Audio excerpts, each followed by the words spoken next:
Hello and welcome to the Undead Gaming News Podcast, your one-stop shop for all things gaming. I'm your host, Zombie, and joining me is my co-host, Litchi. Hello. Our first story this week comes from Blackmuth Wukong, as they've released a new gameplay trailer. This game, of course, was initially teased last year when they were trying to look for new game developers to join their team. They weren't expecting the trailer to get much attention, but it got quite a bit of attention back at that time, and now they've released a official gameplay trailer. Blackmuth Wukong, of course, is based on the book Journey to the West, which revolves around Sun Wukong, which is a legendary mythic figure in Chinese folklore. I believe he is a monkey king. Yes, he's the monkey king.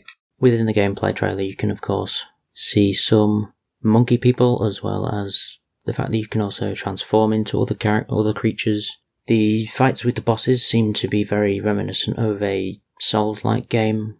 Whether it'll be as challenging as that, I don't know. What's your impressions of it? Monkey go bonk, or he bonk you over the head. Yeah, I would say it's very similar to, a Souls game, but then in the way that it's similar to any RPG's boss fights. It doesn't have, the dark themes you would get from, obviously, a Souls game. So I would say it's probably more similar to, obviously, a Chinese version of, God of War. They have similar boss fights. It's also an RPG and which is also obviously steeped in mythology and has a lighter tone than obviously the Souls games. Yeah, well, this trailer also did have English subtitles, which the original trailer from last year didn't, so we could actually find out what they're saying, because obviously it was in full Chinese last time, with Chinese subtitles, whereas this time it has Chinese subtitles and English subtitles. So I'm assuming that the full game will have subtitles and not an English dub as an option. Possibly. But gameplay-wise, it looks pretty good. The bosses seem to be somewhat unique as well. Are they also taken from Chinese mythology? Well, I mean unique as in unique to a game. I've not seen them like that before. I'm assuming the creatures will be within the book that the game's based on. Yeah, probably. Which is obviously linked to the Chinese mythology as well. But in terms of, bosses in games, I've not seen those kind of bosses before, with those kind of creatures. So it was interesting. But in other game trailer news, we have a new trailer for a new Saints Row title. This time we'll be heading southwest of the US, and we won't be returning to the crew that you're used to seeing in the Saints Row franchise. We've got a whole new crew, it'll be a whole new game, a unique storyline. It's not going to be a remake or remaster of a different title, and that's coming on February the 25th of 2022. What were your impressions of it? Well, my first impressions of it, the first I knew of it is finding it on the store, and it's very bare bones. Saints Row. It's called Saints Row. You are indeed referred to as boss, but obviously it not being set. I think the previous titles were based more around the northeast, whereas obviously we appear to be in kind of a more rural setting of maybe Nevada or something like that. I don't know that it goes as far down as Texas. It looks very Nevada-y, but I don't know about the nerdy character, how he really fits into running a criminal empire. Or maybe he's going to be the brains behind the tech and all that kind of stuff. You're obviously running a criminal empire. Do I really need a queue? Well, if you're going up against a company that has fancy tech gadgets and all these futuristic weapons, then you're going to need something to go against them. Yeah, that's another thing. That's kind of what made the last installments of the franchise kind of go downhill, was just the, not necessarily completely sci-fi elements, but in a crime game, I don't think the sci-fi really fits, because then it's just going to all just be we're just playing a sci-fi game and not even a crime game anymore. It doesn't have obviously the magic and stuff from Get Out of Hell, but it still has. What made Saints Row 4 not that great was that it was a sci-fi, not a Saints Row game. Whereas this is just, we're going to make a Saints Row, we're going to call it Saints Row, it'll be a sci-fi game, and it'll be set in a desert landscape of Nevada. Well, Saints Row 4 also had superpowers and stuff, whereas I don't think this one does. So that's at least bringing it back to the roots a bit. Yeah, no superpowers, just futuristic tech. No, just give me just normal weapons. If you want normal weapons, go play GTA. God, Saints Row is supposed to be the piss take one. you can take the piss without going and completely changing the genre of the story. We've only had a little taste of what the game has to offer so far, so we'll have to wait and see what more they release in terms of trailers and looks into the game. But also in the news we have Fortnite Impostors mode, which recently debuted. And in this mode, of course, you have 10 players, 8 of which are the agents of the Imagined Order and have to roam around a ship completing tasks, while the other 2 have to sneak around as murderous imposters, trying to blend in and get away with murder. Does that sound familiar to you? It does, actually, yeah. I've seen that format before. Yeah, the devs over at Innersloth also thought the same, as one of them tweeted, "It would have been really, really cool to have collabed. Just sad indie hours right now." And then another one tweeted, "We didn't patent the Among Us mechanics. I don't think that leads to a healthy game industry. But is it really that hard to put 10% more effort into putting your own spin on it though?" And from what I've seen, the Fortnite Impostors mode has taken the map Skeld from Among Us and moved a couple of the rooms around. And that's the map layout. I mean, I presume it's at least in 3D, right? Yes. Because obviously Among Us it's just 2D sprites. Yeah, it is 3D, because obviously Fortnite's 3D. Yeah. But it is just a complete rip-off. Yeah. I mean, I will say that, obviously they called it, well, the Impostors mode 2, I guess cash in on Among Us' popularity, though now is a bit late.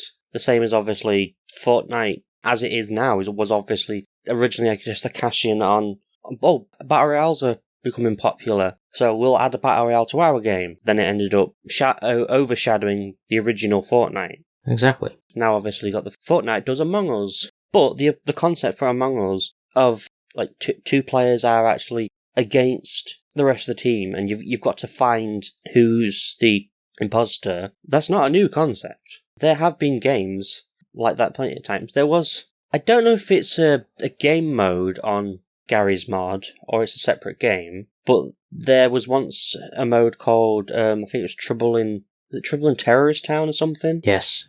But obviously, you obviously have like the people have to figure out who's the terrorist before they all get wiped out.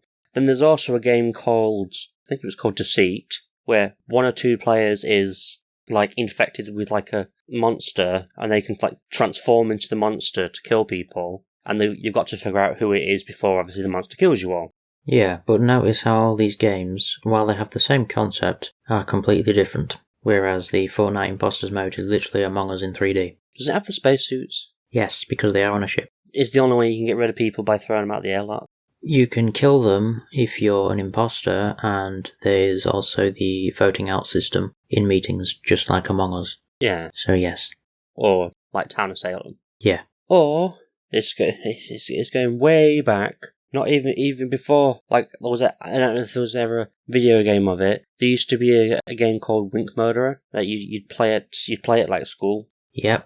Or there's the heads down, thumbs up, where obviously you figure out who it was. Yeah, but the difference with Wink Murder, for example, that's more one person trying to find out who the killer is rather than a team of people. Because obviously in Among Us and Fortnite Impostors, you've got 8 people who are trying to find out who the 2 imposters are. I mean, in Among Us now, I think you can actually have more than 10 people in a game. I think they updated that a little while ago. A few months ago, maybe. I think they upgraded it to 15 people, if I'm not mistaken. I mean, I've seen people mod the game and have, like, stupid amounts of people, obviously, on the map, but as far as I'm aware, there's no official, like, patched update. I don't know, I've not played it in a while. Well, I know that they released a map, I think it was Airship, and then they also increased the maximum amount of players allowed on a map, because Airship was quite a big map, so people was having trouble finding each other, so they thought, we'll increase it a little bit. I'm sure I've played it since Airship. Well, it wasn't immediately as Airship was released. It was a little bit after Airship, because obviously Airship was so big, people couldn't find each other, so they complained that they're just running around for ages without finding anyone, and the crew keeps winning or whatever, because they can't find anyone to kill. So then they increased the amount of players you're allowed in a game, so that you have more chance of finding people on the Airship.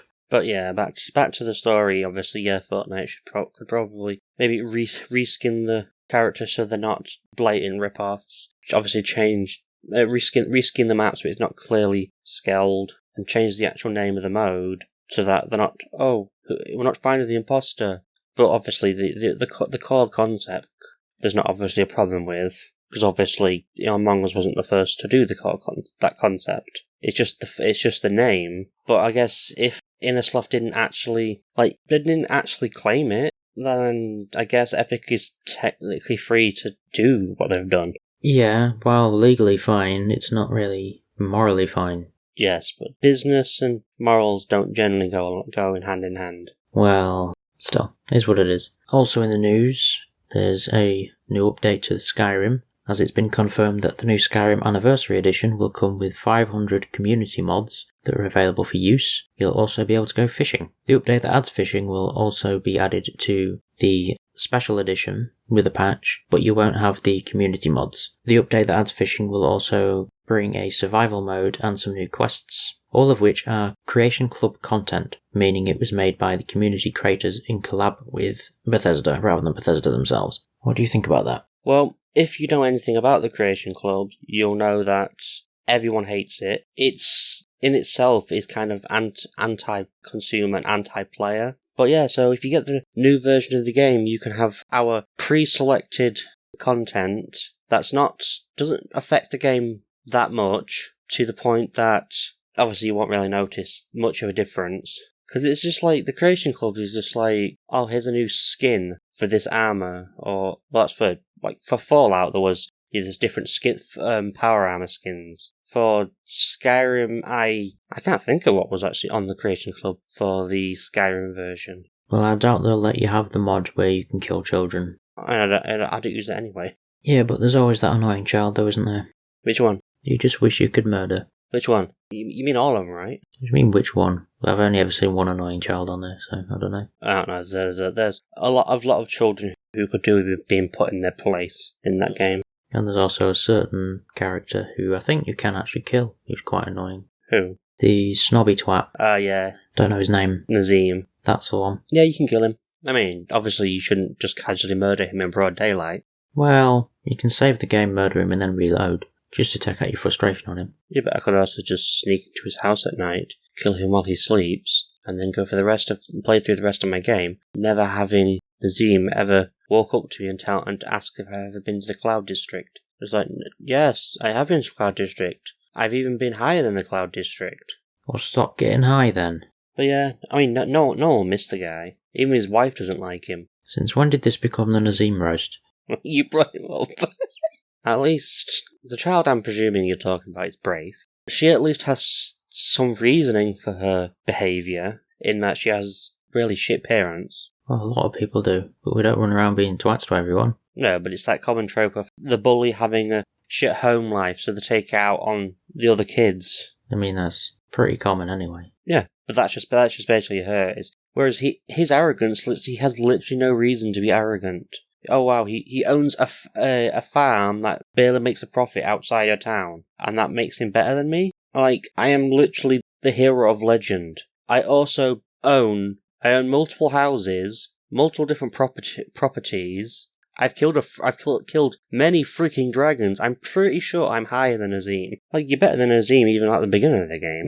But aren't you a prisoner at the beginning of the game? No, not right at the beginning, but like near the beginning of the game, you kill a dragon. Has Nazim ever killed a dragon? No, he fights a dragon and gets his ass kicked. Spoilers. Well, it's not something that can. It's possible for him to die, because obviously you can kill him. He's not an essential NPC. He's not protected. So if a dragon does attack where he is, then obviously the dragon can kill him. You could also have him killed by bloody skeevers. I don't know what those are. Giant rats. Like the weakest enemy in the game. So, what you're telling me is Nazim is the weakest character in the entire game? Well, I mean, he wears no armour. He might have maybe a little butter knife. Is that for his toast? Yeah, but then the dragon's going to make him toast, so... I don't know, I might burn him instead. No one likes burnt toast. And if you do, you're weird. But also in the news, we have a new WWE game, WWE 2K22, which will be released in March of 2022. And apparently this game will feature new controls and a redesigned engine. So hopefully this one won't launch with a bunch of bugs and issues like the last one, since they've taken a year off to figure everything out. I don't know, it'll still come out with bugs, and its control scheme will still be poop. Just make it play like it did back before, obviously, 2K got the license. Like, why do you have to ruin everything? Well, since it'll feature new controls, I'm assuming that they've changed the control scheme, so maybe it'll be back like it used to. I don't know. Hopefully. And since it's going to feature a redesigned engine, I'm assuming that the issues that they had last time with certain bugs won't be an issue this time, but we'll see. Although, to be fair, some bugs can be amusing. Yes, but a lot of them were game-breaking, so... In other news, though, the PlayStation exclusive Wild has been cancelled. Jeff Grubb made a statement recently saying, "I can confirm that the game is fully done. There is no Wild anymore. Wild is dead. I think Michael abandoned the project. He's not working on it anymore. The project got shut down. The team that was working on it was looking at maybe trying to stay together and work on other projects. I don't know what happened with that, but they were like, we're not working on Wild anymore, but we have a lot of talent here, so maybe we can work on some stuff." And I think Wild was actually initially announced in 2014, and I think the last update we had from it was in 2017, but now it's officially cancelled. What do you think? I don't know if I've heard of Wild. Have I heard of Wild? It sounds maybe familiar. From what I remember, I think it was a game where you obviously lived out in the wild, and I think you could control animals, and there was a woman who lived inside of a tree. But that's about all I can remember from it. It's been a long time since we've seen it. But do we know why it's dead? Well, I think it was in development hell for many years, so they just kind of decided, let's pack it in. Weird. Might have been a fun game, but it shall never come. Unless a different studio picks it up later down the road, yeah. But in more positive news, Hades has become the highest ranked next-gen game on the Xbox Series X and PS5. Even though it's only been on those platforms for a couple of weeks, it shot up to the top of the best ranked charts for both consoles, standing at 94 out of 100 for Xbox Series X and 93 out of 100 for the PS5. And I believe Demon's Souls is at 92, so it's just beating Demon's Souls for the PS5. What do you think about that? At some point, I might have to check Hades out, because it literally keeps on appearing. Yeah, well, apparently it's really good. It's a dungeon crawler, right? Yes. I think it's you're trying to escape Hades and get to the surface. Obviously being able to upgrade your stuff each time you reset and everything. Reset? Yeah, reset. Oh, well, why would I reset? Because the dungeon's laid out in a series of events. I think all the stages are procedurally generated, but there are certain story points within each travel through the dungeons. And obviously you're not going to make it out on your first run because you'll be too weak. You won't make it all the way. So you will die eventually, and then you'll be put back at the start where you can then upgrade your stuff and I think speak to different gods and everything like Cerberus and all that kind of stuff. Upgrade your relationship with them, and I think that upgrades certain abilities and stuff, and then obviously the stronger you get, the further along you can get within the trip to the surface, and then when you get to the surface, I don't know what happens. I don't know if that's the end of the game, or if you can go back to the start again, or I don't know. I haven't played the game. So, you can talk to Cerberus, the dog? Yes, he is one of the characters you can talk to, and you can pet Cerberus as well. I wouldn't, he'd bite my hand off. You give him food, I think. Yeah, but he eats tortured souls. Well, you're killing tortured souls throughout the dungeon, so...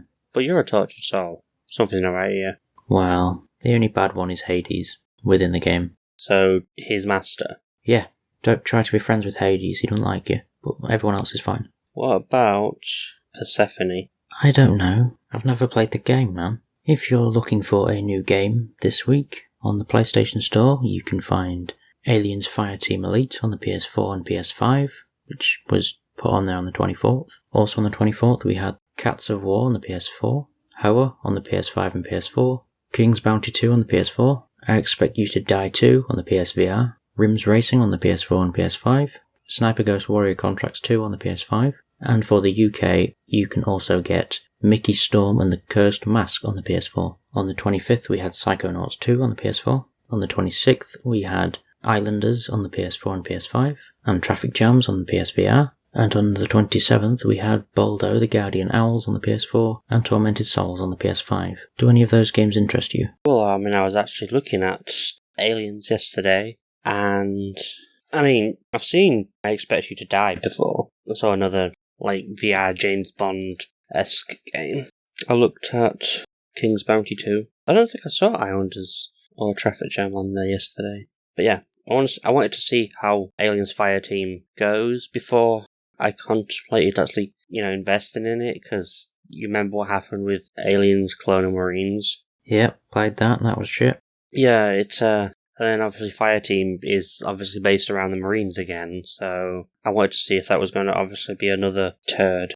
And what did you think? Well, it's not been out long enough for enough people to have played it to be able to say whether it's actually functions properly or not. Obviously, Colonial Marines obviously looked alright before you actually get to play it, but then you play it and I think it was really short. The AI was buggy as all hell. Yeah.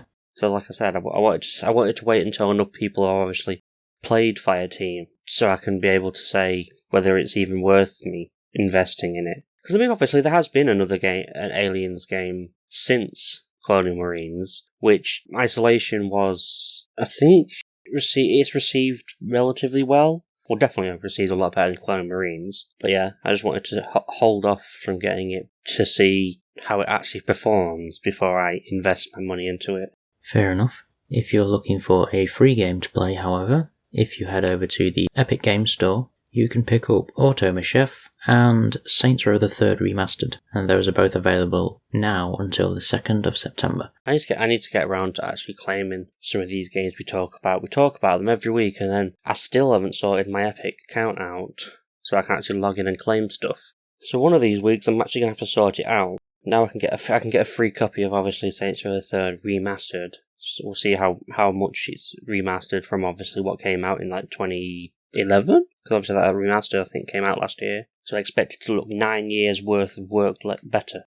Also in the news is Crusader Kings 3, as it's coming to consoles. It will be released on the Xbox Series S and X, as well as the PS5. What do you think of that? That depends. What kind of game is Crusader Kings 3? It's a strategy kind of game, kind of similar to Civilization. Previously, of course, Civilization 6 came to the consoles. No, to be fair, Crusader Kings, I think I did look at them before, but I mean, I don't really play strategy games as much anymore. Like a good chunk of growing up, I played a lot of strategy games. One of which was like Stronghold, which Crusader Kings reminds me of, but I don't really have a lot of time to sink into strategy games. I don't know if I would ever get round to actually playing, obviously, Crusader Kings. Yeah, I mean, personally for me, I prefer to play strategy games on PCs. There's only one strategy game I've actually got on the PS4, which was Sudden Strike 4, I think it's called,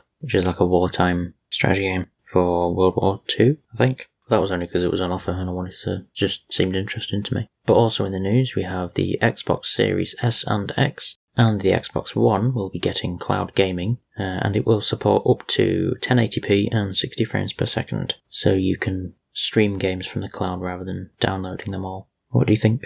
I mean, I don't actually have an Xbox, so it doesn't really affect me. But I mean, I guess that'd be useful if you had if you had the Xbox S, then I guess that would be useful because obviously it's not as powerful. So maybe you can still play like the games in there with like the higher quality without having to put too much strain on the system. But I don't completely understand what would be the point in doing that with the Series X, because surely the game would already be optimized for that system anyway.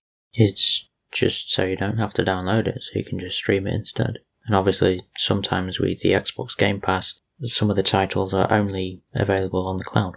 Really? Yeah, it's not very common, but it does happen. I noticed Switch games started doing like cloud versions of games, because obviously they're games that the Switch itself can't run, so it's run on the cloud rather than on the actual platform, so then you're still able to play the game at a reasonable quality. But also in the news we have allegations of fraud at an auction. If you remember back a few weeks ago, we reported a Mario 64 cartridge being sold for like $1 million or something. Well, that may have been a fraudulent sale, according to Australian journalist Carl Jobst, who has claimed that the grading firm Wata Games and the auction company Heritage Auctions worked together to artificially spike the cost of retro video games, potentially for the benefit of both companies. After nearly an hour-long investigation, Carl alleges that Dennis Kahn, CEO of Wata Games, worked with Jim Halperin, who is the co-founder of Heritage Auctions, to influence the second-hand market by claiming vintage games would continue to rise, positioning them as investments instead of collectibles. What do you think about that? So basically, they lied about the fact that if you buy this game for like 1 million, it will continue to gain value. Well, I mean, personally, I wouldn't buy a game for 1 million anyway, because I mean, there is no way it isn't ever worth that. Well, no, but typically with these retro games, people buy them and they keep them in storage or on displays or whatever because it's a collectible for them. Whereas the allegation is claiming that these ones have been displayed as an investment opportunity rather than a collectible item because they have apparently claimed that the item will rise in value over time rather than the fact it will stick at the value it's at, which is actually lower than what it was sold at. Well, I mean, to be fair, it could rise in value. The only thing that's up for contention is they didn't actually know if it would. Exactly. There's no evidence to suggest the value will rise whatsoever, but apparently they claimed that it would, which would be a fraudulent sale. I don't know. So someone was stupid enough to buy it for that much. So they were willing to gamble that this product was actually going to gain value higher than what they'd paid. It still could. It could also plummet in value. It's unlikely to just casually plummet in value because I don't think they make them anymore. That's why it's a collectible. Yeah, you want it to make it rise in value? Go destroy all the other copies. It being the sole copy in the world will make it a lot more valuable. I do not condone destroying other people's property. But neither Water Games or Heritage Auctions have actually made a statement on the allegations so far. As this is a developing story, we'll update you if they do. Well, that obviously saying destroying obviously the stuff. No, we don't condone the destroying of property, but no one's going to actually do that. Imagine actually tracking someone who owns one of these down just to break the cartridge. Yes, but for legal reasons you have to say you don't condone a stupid action like that. Jeff Gardner has decided to leave Bethesda, as he tweeted, "My time at Bethesda Game Studios has come to an end. It has been an amazing ride, from the producing and designing of Oblivion, Fallout 3 and Skyrim, to the lead producer of Fallout 4, and finally, project lead of Fallout 76. I will miss my co-workers, and want to thank the amazing fans. Stay tuned." So I'm assuming he's not done with the industry just yet, since he said stay tuned. No. He says he was the project leader of Fallout 76. Remember that flop? So that's whose head we need to put on a pike. I don't know what exactly he's got planned, but obviously he's got something planned, otherwise he wouldn't say stay tuned. We'll have to wait and see exactly what he does. Maybe he's going to set up his own studio. Maybe he's going to transfer to... I don't know, maybe he'll transfer to one of the studios that Sony owns now that obviously Microsoft now owns Bethesda, so maybe he's going to go join the competition. Well, my first thought was actually that he'll make a new game studio, because if you remember before, we had a ex-Rockstar employee start their own games company. Well, put in the patent for one anyway. Was it an employee? Wasn't that the, literally one of the two founders? Yes, co-founder. Yeah. But he still worked for Rockstar, was my point. And then he ended up putting in a patent for a new games company. So that was my first thought when I saw Jeff tweeting this. I thought maybe he's going to try start his own games company as well. But I don't know. Yep. Also in the news is Bravely Default 2, which will be getting a PC port on September the 2nd. It was previously an exclusive on the Nintendo Switch, but it's now coming to PC via Steam. Have you ever heard of this game before? No, but I mean, it looks like a chibi Final Fantasy. Well, speaking of Final Fantasy XIV is having major server issues, and they have made a statement saying that they're going to be closing the character creation on one of their servers until further notice, because the issue is with a particular server. So they're going to prevent character creation for any new players to prevent any further issues while they sort out the current issue, because the server has been overloading with people due to a sudden rise in interest in the game. Have you ever played Final Fantasy XIV? Yep. And what did you think? But personally, I don't know what the hype with Final Fantasy XIV is. I've played it, and I don't know, I wouldn't even rank it in like one of the top few MMOs I've played. The story just didn't interest me at all. Gameplay wise, it's nice that you can actually just have one character, and you can play every single class in the game on that one character. You can do every single profession in the game on that one character. But from a story perspective, I don't care. Lovely. Like, I don't like any of the characters I met, and then it's just basically, oh, this demon has been summoned. Go beat it. Go beat it. You come back. Oh, you had defeated the demon. Go somewhere else because another demon's going to be summoned over there. It's like, okay. Then you go to somewhere else. Do some quests there. Well, if Final Fantasy XIV doesn't tickle your fancy, then maybe a new MMO will tickle your fancy instead, as the New World Open Beta will be starting on September the 9th, and the full release is set for September the 28th. Have they fixed the game so it won't fry people's graphics cards? 2, did it just come out of like closed beta or something? Because there was a lot of people playing it. I don't know if it was last week or week before. There were people playing that game, and then there was a lot of people, basically their graphic cards were exploding because it couldn't handle playing the game. I think that issue was with the highest settings in the game. Well, yeah. Yeah, I think it was in closed beta, but now it's moving to open beta, and I'm assuming they've fixed the issue with that. But I do remember they also issued a statement saying that while they're working on looking for a fix, that they will recommend not putting it on the highest settings. But let's be real, what kind of scrub doesn't play on the highest settings? Someone who doesn't have a machine that can handle it. But I do also remember that after this happened at that time, they said that they're going to help with replacing people's GPUs that were destroyed due to their game. I mean, so they should, but I doubt it'll be easy as just saying, oh, your game destroyed my GPU. Well, I'm sure you'd have to send in evidence. Yeah, probably pretty difficult to actually prove, one, that it's destroyed beyond repair, and that it was definitely their game that did it. But obviously after this beta, obviously on September the 9th, the game only comes out on like September the 28th, so it'll be a full release. So hopefully completely working, won't destroy your machines by then. Yeah, hopefully they have the issue completely fixed. But we'll have to wait and see, I guess. Just don't play on the highest settings as a recommendation, just in case. I don't know if I don't know that I want to risk my machine even playing the lower settings. Then how am I going to do this? Because I can't do this podcast if I lose my machine. Apparently it runs perfectly fine on lower settings. But also in the news we have a new Jumanji game in the pipeline. It's going to be set on the board game from the original 1995 movie, so it will be more like playing Monopoly in video game form, but obviously Jumanji instead. So it's a board game video game. Does that interest you at all? I mean, yeah, up until you said it's going to be like playing Monopoly. That's kind of the same thought I had when I saw it. I was like, oh, Jumanji. Based on the original film, great. Oh, it's a board game. Never mind. Yes, obviously in the original film, Jumanji was a board game, but it played such a small role in the actual film. Like, most of the film is about dealing with the things that the actual board game summons. But if it's just going to be like playing Monopoly, what am I going to see? Just a random rhino just appears on the square I'm on and knocks my piece backwards two moves or something. It's not the same as having to outrun the bloody thing.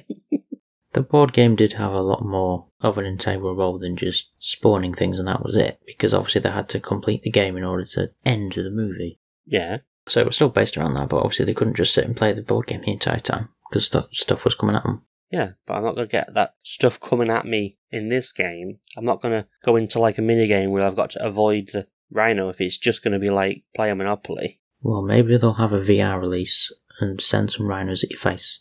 I don't know. But as of right now, we don't have any confirmation on when this game will be released. But in other news, the character McCree in Overwatch is going to be having a name change. His new name has not been announced yet, but he was originally named after a Blizzard employee, Jesse McCree, who has since left the company after the lawsuit against Activision Blizzard. The Overwatch Twitter stated that it's necessary to change the character's name to better represent what Overwatch stands for. What do you think about this? It's not great that obviously the character is named after Jesse, who has obviously been in some of the more recent controversies. He does have some allegations against him, yes. I don't think anyone looked at that character and knew it was it was even named after an employee. I don't know why you would even do that. Well, I'm sure there were a select amount of people who did know. Obviously the broad fan base, maybe not. Yeah, people who worked at Blizzard would know. Well, if you look up tidbits about the game, you'd know as well. But yeah, there was I saw calls for them they could rename him Matthew Mertz after obviously the voice actor, but that's not really a cowboy name. But then could we just change it to his name just be rather than McCree, just be like something Creed, so it's similar but it's not exactly the same, because it just seems ridiculous to just give him a completely different name after obviously he's been known as his name for what, when did Overwatch come out? But yeah, he's had his name for years, and then just suddenly this is his name now. Overwatch was released in 2016 on the 3rd of May. Yeah, he's been known as McCree just McCree. He's not actually called Jesse McCree in the game, it just says McCree. He's been known as McCree for 5 years. Oh, let's just change his name to something that's completely different. Doesn't really make much sense. Just change it slightly so it's not like such a big change. Well, we don't know what the change is just yet.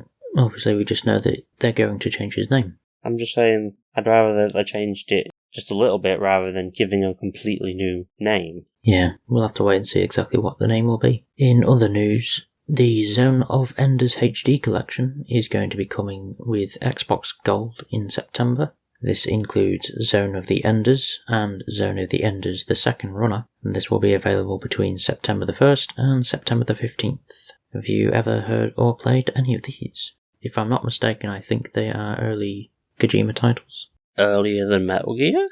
I think the first Zone of Enders was in 2001, whereas obviously the first Metal Gear Solid game was 1998, so it's not obviously earlier than Metal Gear. It's still an early Kojima title. And of course, with it being a HD collection, I'm assuming they've remastered those two titles. So if you are a Xbox Gold subscriber, then you can have the Zone of Enders HD collection in September. But also in the news, we have the Dying Light Platinum Edition coming to Switch. The physical edition will come with physical items such as a survival guide, a map, and some stickers. No release date has been confirmed. Any thoughts on that? It's probably a tad late for bringing out Dying Light on Switch now with the sequel literally just about to come out. I think that's why they're doing it. I would have said they should have probably brought out like Dying Light for the Switch maybe when they announced Dying Light 2. Maybe. Obviously, they'll have to downscale a bit. That, or it'll be a cloud title on the Switch. Well, it won't be a cloud title because there's going to be a physical version of it, so... Yeah, so it's got to have been downsized a bit, right?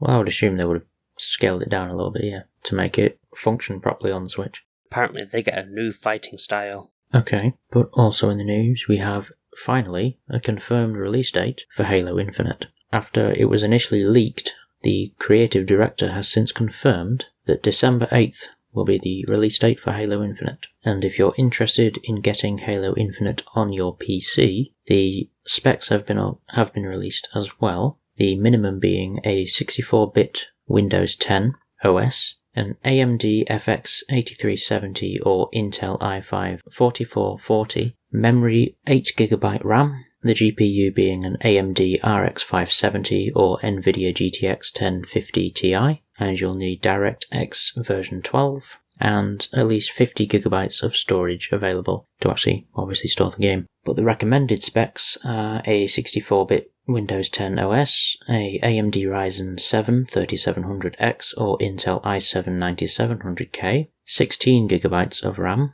a Radeon RX 5700 or NVIDIA RTX 2070, DirectX 12, and of course a storage of 50GB. What do you think about that? Yeah, the specs ain't too high. I think I'm pretty well covered. Yeah, I think it's pretty reasonable to have those kind of specs. It's not excessive. You don't need to have top end. But speaking of Halo, an Xbox Series X Halo Edition was announced and put on sale for pre-order as the console was set to release in November the 15th to coincide with the anniversary of Halo, and it also came with a downloadable copy of Halo Infinite which would be redeemable when the game released on December 8th. Pre-orders for the console started on Wednesday and almost immediately sold out, and they are now popping up on eBay for double the price. Scalpers have done it again, taken all those, but my advice would be don't fall for a scalper. Do not buy it at double the price. They may be limited edition, but I'm sure you'll still be able to get one at some point. Well, yeah, if obviously they bring out another stock. Well, they released those ones. Those all got sold out, and then they did release a second batch, a smaller batch, a little bit later, that was then also sold out. But I do know that certain people that weren't scalpers were able to get some themselves. I think there's probably a better chance of getting one of those than there was getting a PS5 when the scalpers were taking those when they were first released. But because of obviously the PS5 fiasco, you would think that stores would have a better way to manage it so that the scalpers can't just buy out their entire stock. I mean, it can be a difficult thing to combat, but yeah, I also do think that eBay should probably have policy against scalpers. Yeah, but I mean, then eBay would make no money. Well, I prefer companies that are for the consumer rather than themselves. Well, no. The scalpers it would appear it doesn't affect UK pre-orders because they haven't even arrived yet. They're not even available in the UK yet. No, the pre-orders were available in the US to start with, but they will be coming to the UK as well. But I do know that certain UK retailers will most likely have a better defense against scalpers because obviously they have the queues and stuff in place for when they was releasing the PS5, so they'll use those as well for this console. Yep. But also in the news we have the Netflix gaming service, which is currently being tested in Poland, and it's only Android. You cannot use an iOS for this app, and if you want to test it out, then you'll need to sign into the Netflix app using a Polish IP address, so either obviously live in Poland or use a VPN and claim you live in Poland, and then sign into the Netflix app, go onto the new gaming tab that will be there, select one of the games that are available, and it will take you to an exclusive page on the Google Play Store where you can then download your chosen game, and you can then launch that game from the Netflix Games tab once it's been downloaded. And the current games that are available are Stranger Things 3 the game and Stranger Things 1984. What do you think about that? I don't know, so I can get the Stranger Things game for my phone. Yes. All this will allow me to do. That's all that's currently available is Stranger Things 3 the game and Stranger Things 1984. Those two games are all that's available at the moment. The app is only being tested in Poland at the minute, so obviously this isn't the full library of games or the full release. Is it just going to be for a smartphone thing, or are they actually going to branch into actual gaming? To my knowledge, I think they're starting out with Android gaming. I don't know if they're going to branch off into a possible cloud streaming service or not, or even if they'll branch off into iOS. They'll branch into iOS. I just know that they're starting off with testing Android at the moment, with a couple of games. Have you been playing anything new this week, or is it still Dead by Daylight? I mean, I've been playing a little bit more Red Dead Online, but yeah, I got a good chunk of Dead by Daylight, Red Dead Online, Assassin's Creed Valhalla. Just a wide variety of games then. Yeah. What about you? I finished my second run of Demon's Souls. I then jumped back in again and got the platinum. So that's another platinum on my record. And after I finished that, I went on to Sackboy: A Big Adventure as just like a little casual game to play. Yeah. So far that's been pretty good. I think I've finished the first world now. I don't know how many worlds are in it, but I finished the first one. I actually expected the Demon's Souls Platinum to take a bit longer than it did, to be honest, though, because when I jumped into my third run, I looked at what needed to be done in order to get the Platinum, and one of them was to learn all of the miracles, and then I looked at what I needed for the miracles, and it was a certain amount of bosses that are like final bosses in the worlds, so you have like 5 separate worlds, and the final boss in, I think it was 3 of the worlds, are the ones that I needed to take down to use their soul to trade in for a miracle. Yeah. And 2 of the worlds are my least favourite worlds in the entire game, but I managed to actually get through them pretty quick, and I didn't expect to. Yeah. So it was World 3, which is Latria. I hated that one simply for the tentacle-faced characters. I don't know what their names are, but they're annoying. Aesthetically, I like that world, though. The whole atmosphere and the look of it is great. It's just those specific enemies that I don't like. I don't know, they've got tentacle faces and they cast magic, and it's very annoying, because they can cast a magic spell that can stun lock you, and then they run over to you and pick you up and suck a bunch of health out of you, and then they'll throw you on the floor, and as you're getting up, they can do the same attack again before you're even allowed to move and kill you. So that's why they're annoying. But then you've got World 5, which is my least favourite, which is the Valley of Defilement. It's like a swampy type area. It's basically Poison City. And I was able to run straight through there pretty quick on my third run. I was able to skip a lot of the sections because I just ran straight around them or went straight for shortcuts because I knew that those were there. So I didn't have to slug my way through it all again. And the bosses in there are pretty easy, so... I mean, especially the final boss, because she don't fight back. The final boss is only a challenge because of her guard, and the fact that she's sitting in a plague water, so you'll get plagued if you stand in it. There's also a trophy for killing her without attacking her guard. The only other one that I needed was the Dragon God's Soul. The only issue with that was the boss that comes right before the Dragon God, which is Flame Lurker, because he can be quite tough to beat. And my third run was actually the only time I fought him on my own. Because typically when I get to that boss room there's a couple of summon signs in front of it, so I figure, well, I might as well make the fight a bit easier on myself. And then the first time it was a complete joke because they just destroyed him instantly. And then the second time it was a bit more of a fight because one of the people I summoned died. And then me and the other guy finished Flame Lurker off. But then my third time round I fought him on my own and I beat him after a few attempts. Yeah. And then obviously Dragon God's right after, but that's a bit of a gimmicky fight to be honest, because it's basically hide behind pillar and then move forward. As long as he doesn't see you, you're fine. Hide behind pillar. Keep doing that until you get to a ballista. Shoot his arm. And then do the same to the other side of the arena. And now he's pinned down. Go smack his face. And that's it. But if he does see you, he kills you in one hit. So, unless it's your first time through, then he'll only take half your health. Okay then. Because I think the damage output gets tripled on your second run. The enemy damage output. Delightful. And their health gets doubled. Whereas, after that, I think it's a small percentage that they both go up by instead. Uh-huh. So when I did the first New Game Plus, it was a bit of a shock because I was like getting smacked quite hard by really easy enemies, and I'm like, you were not this tough before. Why are you this tough now? So I had to look it up and found out that the damage has been tripled. Yeah. So I just had to be a bit more careful, and that was fine. But that does it for this week's podcast. If you have any thoughts on any of the topics we've discussed, don't forget to leave them in the comment section below, and we will see you next week. Goodbye. Goodbye.